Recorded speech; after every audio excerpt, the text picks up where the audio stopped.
Shalom sahabat muda yang dikasihi Tuhan. Di saat ini saya akan membagikan beberapa hal tentang logika.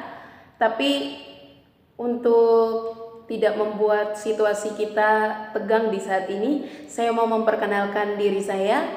Ya, nama saya Linda Pelmelai. Saya adalah mahasiswa ST tingkat 1 semester 2. Di sini saya akan menjelaskan bagian ini, yaitu mengenal definisi. Apa itu definisi? Terus unsur-unsur yang termasuk dalam proposisi kategorik itu apa saja?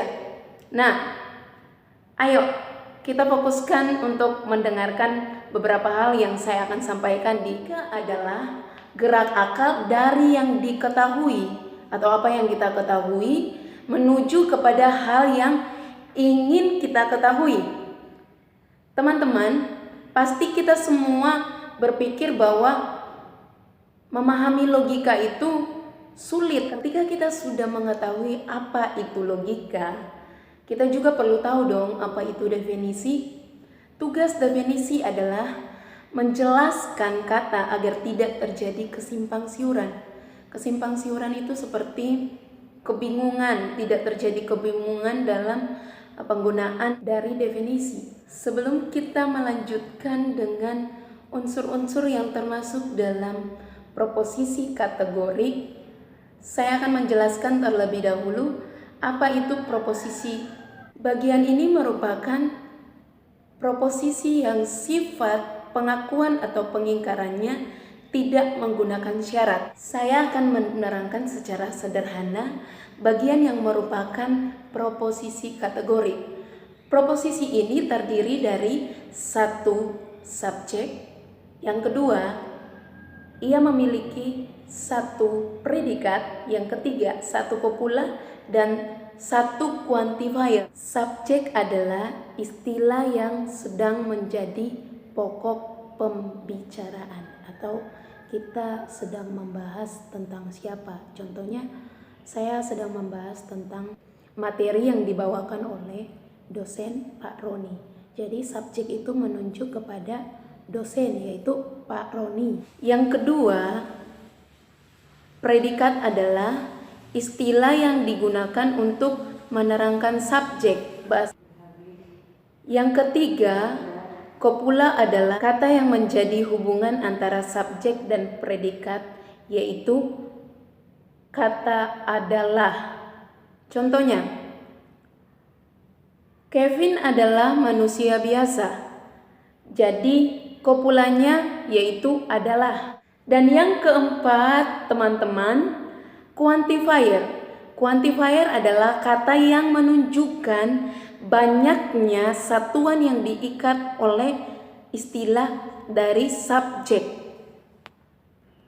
Kata-kata yang termasuk dalam quantifier misalnya kata sebagian, seluruh, semua.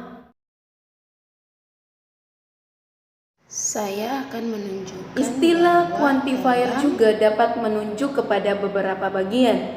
Jika sebuah kalimat menggunakan kata setiap, seluruh, semua, maka kalimat itu akan menghasilkan proposisi kategorik dalam bentuk universal. Dan berikutnya, ketika sebuah kalimat menggunakan kata sebagian, kebanyakan, beberapa, tidak semua, sebagian besar, hampir seluruh, rata-rata, dan sebagainya, maka kalimat itu akan menghasilkan proposisi kategorik partikular.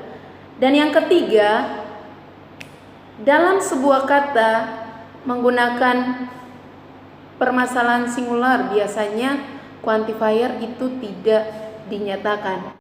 Nah, teman-teman, di saat ini saya akan mengkombinasikan berdasarkan kuantitas dan kualitas proposisi.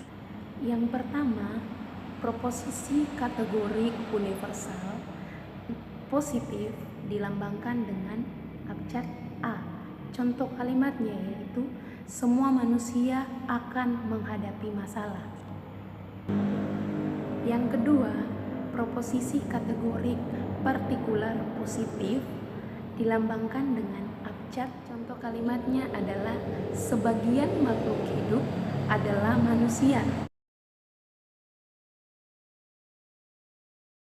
Yang ketiga adalah proposisi kategori singular positif dilambangkan dengan abjad A. Contoh kalimatnya adalah Linda adalah seorang musisi terkenal. Proposisi kategori universal negatif dilambangkan dengan abjad E. Contohnya, semua pulpoid bukan jenis alat ukur. Yang kelima adalah proposisi kategori partikular negatif dilambangkan dengan O. Contohnya yaitu beberapa mahasiswa tidak diwisuda. Dan yang terakhir, yang keenam, yaitu proposisi kategori singular positif dilambangkan dengan abjad E, yaitu contoh kalimatnya bukan cowok playboy. Demikian video yang dapat saya bagikan. Terima kasih untuk waktu yang sudah diberikan untuk menonton klip video yang saya buat. Jangan bosan-bosan untuk menonton seterusnya. Terima kasih. Semoga kalian termotivasi untuk belajar logika.